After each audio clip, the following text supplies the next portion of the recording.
The former deputy director of the CIA says that some Republicans distorted intelligence regarding the 2012 attack in Benghazi that killed United States Ambassador to Libya, Christopher Stevens.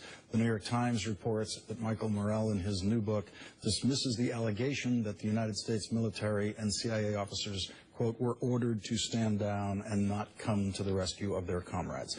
But Mr. Morell also says that the White House itself embellished some of the talking points provided by the Central Intelligence Agency and blocked him from sending an internal study of the agency conclusions to Congress. Former Secretary of State Hillary Clinton has agreed to testify to the House Select Committee on Benghazi.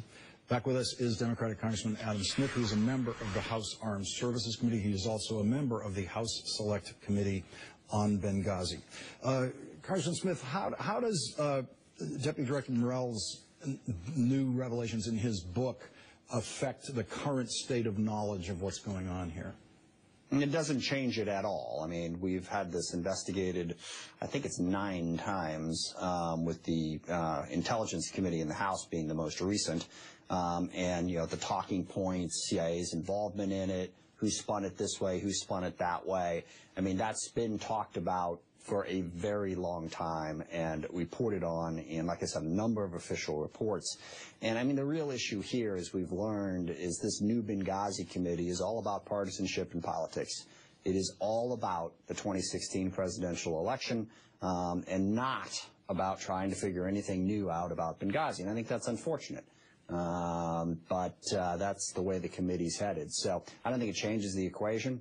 I think all we need to know about the Benghazi committee is they've spent $3 million thus far and had 3 hearings.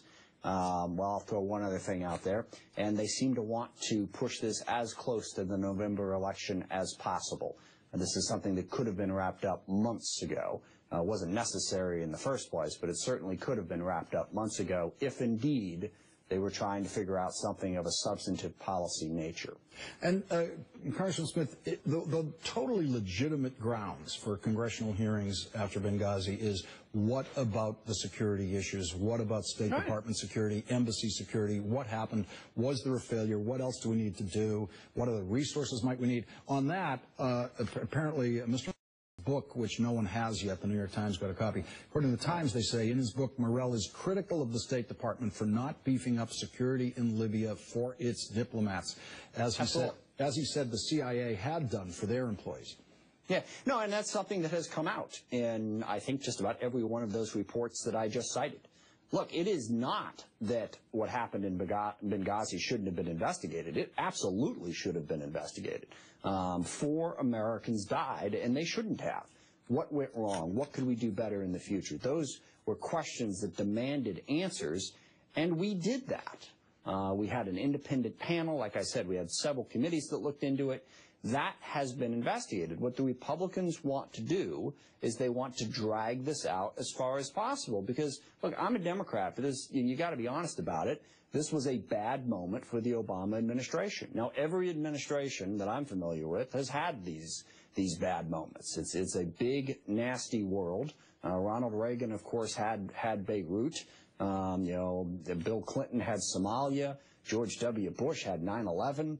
I mean, these bad moments are going to happen in a presidency, and they deserve to be investigated. But what the Republicans are doing now is they're trying to drag that out to focus as much attention as possible on it.